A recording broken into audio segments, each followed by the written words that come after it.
সকাল সকাল ঘুম থেকে উঠে চলে গেলাম বাগানে। তো বাগানে যাওয়ার সাথে সাথে সামনে পড়লো একটি কাঁঠাল গাছ, কাঁঠালটা পাকে নাই। তারপর চলে গেলাম আরেকটু সামনে, কারণ সামনে আরও কাঁঠাল গাছ এবং আম গাছ আছে। তো আম নিচে পড়ে থাকে এবং কাঁঠাল পেকে থাকে, যেগুলো আমরা টের পাই না। তো এই জন্য চলে গেলাম আরেকটু সামনে। তো দেখেন এখানে একটি কাঁঠাল গাছ আছে। তো এখানে কাঁঠাল গাছের নিচে দেখলাম কাঁঠাল পড়ে আছে, ছোট ছোট কাঁঠাল, যেগুলো হয়তো বা পচে গেছে, সেজন্য পড়ে গেছে। দেখুন এই কাঁঠালটাও পাকে নাই। তো আরেকটু সামনে চলে গেলাম, এখানে আছে একটি আম গাছ। তো আমের জন্যই মূলত আসা। দেখুন আম গাছে কিন্তু অনেক আম আছে, পেকে আছে। প্রত্যেক দিন সকালে গিয়ে আমরা আম এখানে পাই। তো দেখেন এখানে একটি কাঁঠাল গাছের নিচে একটি কাঁঠাল পড়ে একদম ভেঙে গেছে। তো কাঁঠালটা হয়তো বা আমরা টের পাই নাই, পেকে গেছিলো, সেজন্য কিন্তু পড়ে গিয়েছে, পড়ে একদম অবস্থা শেষ। তো একটু ঘোরাঘুরি করতেছি, দেখতেছি কোনো আমও নেই, কারণ আম হয়তো বা অন্য কেউ কুড়িয়ে নিয়ে গেছে সকালবেলা। তো এখন চলে যাচ্ছে আবারও। তো চলে যাওয়ার আগে আপনাদেরকে একটা জিনিস দেখাই, সেটা হচ্ছে এখানে একটি দোয়েল পাখি বাসা করেছিল। তো দেখেন হয়তো বা এখন ক্যামেরাতে দেখা যাচ্ছে না ক্লিয়ার, তো একটু জুম করে দেখাচ্ছি। ওই যে দেখতে পারতেছেন, এটাই হচ্ছে দোয়েল পাখির বাসাটা। তো এখন দোয়েল পাখি এখানে আসে না, কারণ বাচ্চা বড় করে তারা নিয়ে গিয়েছে। তো বাসাটা আমি অনেক দিন ধরেই দেখতেছিলাম। সকাল সকাল গিয়ে কোনো লাভই হলো না, কাঁঠালও পেলাম না, আমও পেলাম না, তাই মন খারাপ করে চলে যাচ্ছি বাসার দিকে। তো বাসার দিকে যাওয়ার পথে ঘটে গেল আরেক ঘটনা। তো যখনই আমি বাসার দিকে যাব, তখনই দেখি অনেকগুলো শালিক পাখি উপরে চেঁচাচ্ছে।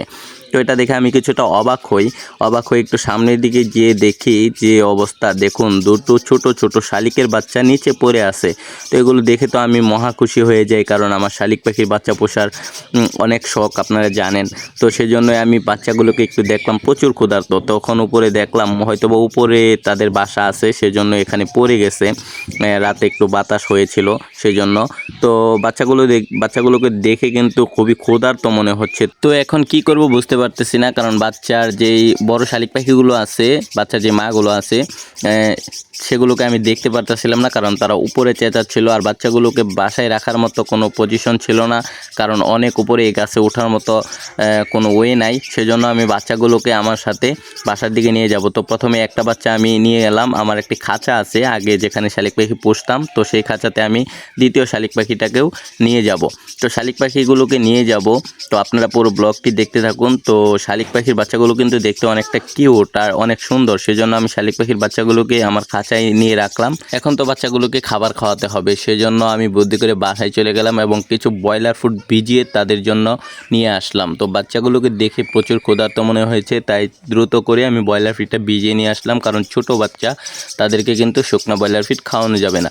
তো আপনারা যারা ছোট বাচ্চা পালবেন তাদের জন্য বলবো অবশ্যই ব্রয়লার ফিডটা ভিজিয়ে খাওয়ানোর চেষ্টা করবেন। বাচ্চাগুলো যে পরিমাণ ক্ষুধার্ত, আমার তো মনে হচ্ছে এই ব্রয়লার ফিডে তাদের কিছুই হবে না। তো তারা হয়তো পোকামাকড় খেয়ে অভ্যস্ত, সেজন্য আমি ব্রয়লার ফিড অল্প অল্প করে দিচ্ছি, কারণ যে পরিমাণ ক্ষুধার্ত তাদেরকে এখন না খাওয়ালে হয়তো বা কোনো দুর্ঘটনা ঘটে যেতে পারে। সেজন্য আমি ব্রয়লার ফিডটা তাদেরকে খাওয়ানোর চেষ্টা করতেছি। আর আমার ব্লগটি কেমন হয়েছে অবশ্যই কমেন্ট করে জানাবেন এবং কি ভিডিওটি শেয়ার করে দেবেন। পরবর্তীতে দেখাবো শালিক পাখির বাচ্চাগুলোকে আমি কিভাবে পোষ মানাই। ধন্যবাদ সবাইকে, ভালো থাকবেন, সুস্থ থাকবেন।